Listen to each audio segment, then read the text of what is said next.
Stay with us here on World Insight with me, Tianwei. We are coming to you live from our special studio in downtown Hanoi for the second Kim-Trump Summit. Still to come on our program.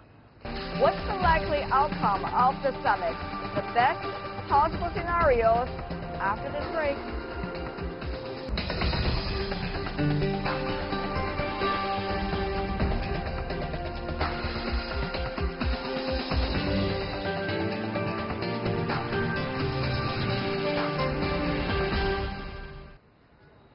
Welcome back. You're still watching World Insight with me, Tianwei. The program is coming to you live from Hanoi, our special studio for the Kim-Trump Summit. With a handshake and smile, CPRK leader Kim Jong-un and U.S. President Donald Trump sit down for their second summit in less than a year.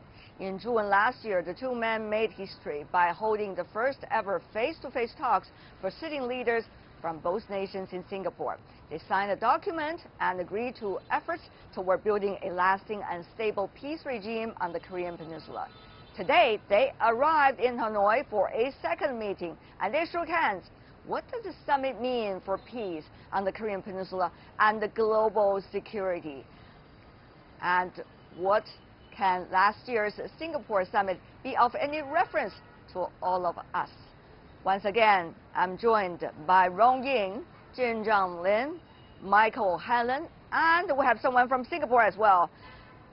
Nicholas Fong, Director from the Security and Global Affairs from Singapore Institute of International Affairs. Welcome, Nicholas, joining our discussion. Go to you first. When you are watching, they're shaking hands in front of the camera. I'm sure some sweet memories came back. Well, it's good to be speaking to everyone, and I think it's important for us to remind ourselves that it was just 8 months ago that we saw this landmark summit and meeting in Singapore. But I think more important that we need to remind ourselves was that even before the Singapore summit, things were very, very different. We were looking at a world where a nuclear war on the Korean Peninsula between the US and North Korea was a potential likelihood, and tensions were much higher. And then within a span of a few short months, we saw the landmark summit, we saw relationships improving between the two leaders. And today we're now on the cusp of finding out more about what the two leaders will talk about tomorrow, Thursday in Hanoi. So I think it's important to remind ourselves of how far we have come. At the same time, it's probably important to remember some of the background and the history. I think the three panelists in the earlier section talked a lot about being hopeful.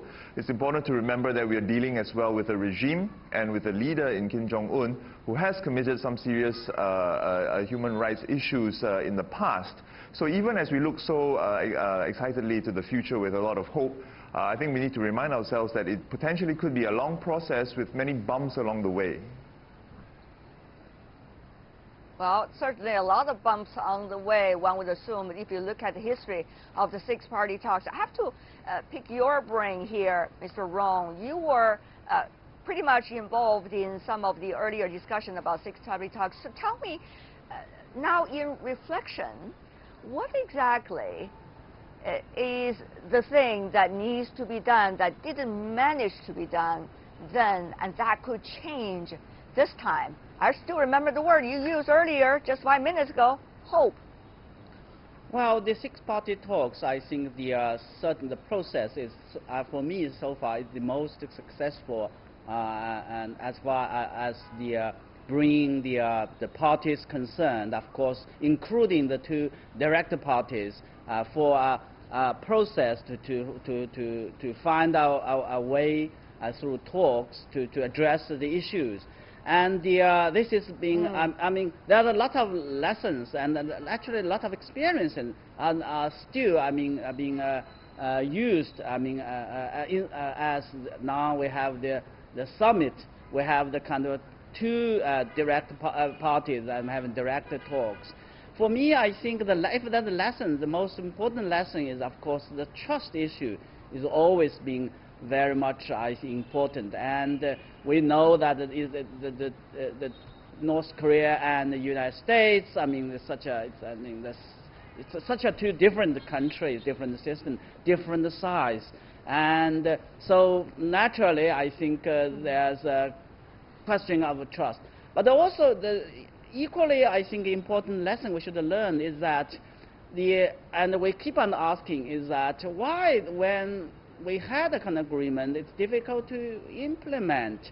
And the joint statement, September 19th, it's been a hard one, and it's been, I think, at least by that time, it's been good for all the parties concerned.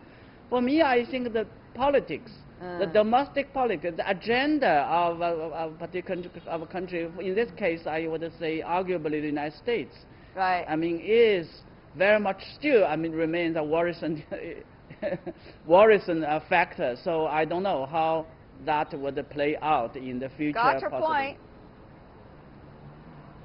Well, I seem that you're trying to ask a direct question to Mr. O'Hanlon. Domestic politics could be a boost to the happening of the second summit, could also be the delaying factor when, if there were a result to implement. Well, there's a positive dimension to this in terms of American politics, and as Chinese friends, you'll of course remember the history of President Nixon going to China to speak with Mao. That was much easier for a Republican, because since the Vietnam War period, roughly, Republicans have tended to enjoy a greater credibility or a perception of toughness on national security with American voters, which means that it's often easier for a Republican to make a deal or to make a compromise or to create a new diplomatic opening. Just as with Nixon talking to Mao, that could have been very difficult for a Democrat, but Nixon was able to achieve it. And I think if Trump were able to achieve a reasonable compromise with Kim Jong-un, the United States political system would support him. Some Democrats might complain because Democrats do not like President Trump, and they also know the re-election season for Mr. Trump is coming right up. And so you won't hear a lot of praise. But I do not believe the Democrats would actually try to use their legislative power to prevent a deal. For example, if the United States committed itself to provide a modest amount of foreign assistance for North Korea, I believe that the Democratic-controlled House of Representatives would probably provide that aid, even as they complained about some dimensions of whatever Mr. Trump had negotiated. So I think the domestic politics right now, in some ways, are relatively favorable from an American point of view. Ms. Lim, is the time on Mr. Trump's court?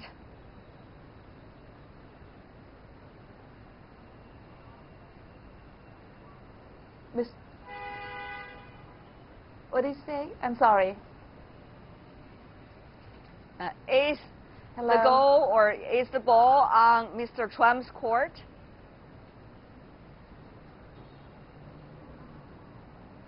Court? Oh, yeah. Again, now again, as Mr. O'Hanlon already mentioned, of course, President Trump faces lots of challenges, especially from the Capitol Hill. But as he just said, again, as a Republican leader, he might have more like a rooms to play. Likewise, in Korea too, actually, conservative tend to have more like a rooms to play with. But the thing is, our previous, again, the two conservative political leaders, they actually didn't take the initiative. And after all this, political drama, now we have a very different leadership. So having had all this, compatibility, good chemistry among the Washington and the Pyongyang, and then Seoul too, I think this is a pretty, how would you say, optimal timing for everybody to push forward toward the more productive future. Professor Lim, as far as we know, President Moon from South Korea has been working so hard, shuttling diplomacy between capital and among capitals in order to achieve what today we have seen the second summit. At least he's been contributing greatly to it. But the question is, moving on, is pretty much leaving to the two sides, U.S. and DPRK, to work on these steps and implement these steps. Does South Korea have much leverage on the real actions coming from both sides?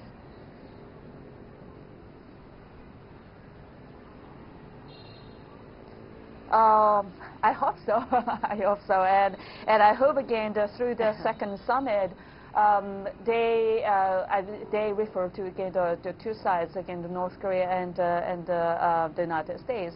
I hope, that everybody, I think, hope these two sides can really agree on the actual steps, more concrete steps. But if it is really difficult to implement whatever those actual steps, I definitely think South Korea needs to deeply engage in this follow-ups of whatever those was decided through this second summit. And we actually, I think, have a leverage over both, again, Pyongyang and Washington too, and even over other, probably third player, like for example Japan, or even for, over the Beijing as well. There are a lot of different players on two sides are trying to come up with their support, we hope. And also, Mr. Fang, if you look at the situation, it's not just the U.S. and the DPRK, but rather the geopolitics has been evolving since the very latest round of the six-party talks. So how will the bigger factor having an impact on the ongoing process? Isn't that a fascinating question? Well, I think so, and I think it's important for us to just take a step back and remind ourselves where the two summits have taken place. The first one in Singapore, and now in Hanoi. Two countries, Singapore and Vietnam, of course, being members of the ASEAN grouping. So the ASEAN grouping may be potentially a little bit further removed from the Korean Peninsula, but certainly very interested stakeholders in peace and stability in this region. And I think that with DPRK having diplomatic ties with virtually all the ASEAN members, should DPRK choose to open up and potentially become a little bit more integrated into the international community, the ASEAN market in Southeast Asia is potentially one of the first touch points or the most obvious touch points for them to integrate with, both economically, maybe socially, maybe culturally as well. So I think it is very significant to watch the geopolitics surrounding the Korean Peninsula, and with big players, China, Japan, Russia, and of course the United States, all very interested parties. But it's important to know that the smaller players, ASEAN for example, do very much hope for peace and stability within this region, and potentially if North Korea understands and sees the potential for economic integration and economic ties being a way to advance itself in the world, it may potentially look at Southeast Asia as one of the first big partners for it within this Asian region as well. Well, you can see stakeholders are becoming ever more when it comes to the numbers. How would you comment about that, Mr. O'Hanlon? Very briefly from you first. I agree entirely, and I think you can imagine how Kim Jong-un could build himself a vision for what he wants to do with his time in power, which could be half a century more rule, and certainly some degree of economic integration and reform. From his point of view, he would want to keep control politically, but he probably wants a much more vibrant economy. In some ways, North Korea already has a more vibrant economy based on some internal reforms, but it really needs the foreign engagement and involvement and investment and trade to get to anything like a decent standard of living. So I think that Kim Jong-un is trying to explore how he can ensure strong political control but allow for greater economic engagement. And I think the models in Southeast Asia do indeed hold some promise, and the partners in Southeast Asia hold a great deal of promise as well. Mr. Jong, same question to you, very briefly as well. Dramatic geopolitical changes since the last round of the six-party talks. Will that have an impact on where things are going from now on between U.S. and the DPRK? Well, it's true. I think the geopolitics, the dynamic is changing, and the major power country relationship has becoming more competitive and complicated. But thanks to the, I think the understanding that this is under the common interest, if I can, converging interest, that the denuclearization of the peninsula and peace and stability in the region serve the interest of all the parties. So it seems that all the stakeholders despite the differences, despite the changing dynamic of geopolitics, they remain committed to supporting the process.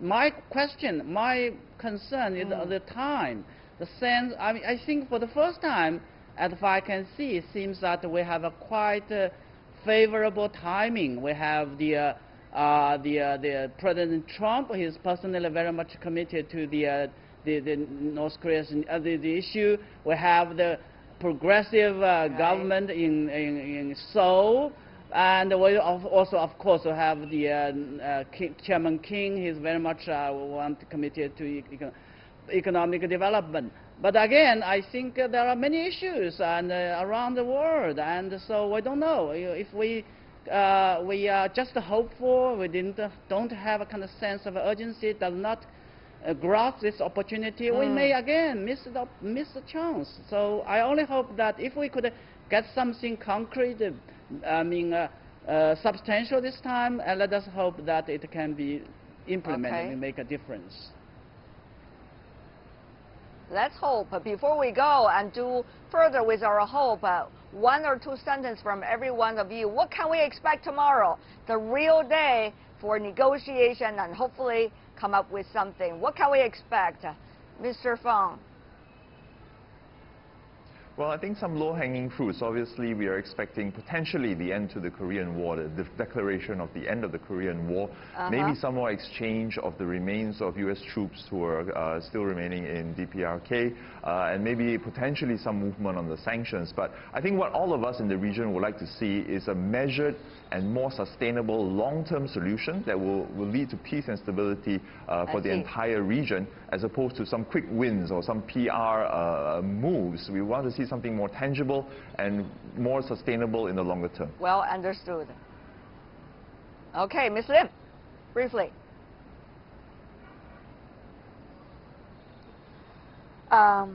Okay, of course, likewise, like everybody else, you know, I again would like to remain hopeful as much as I can.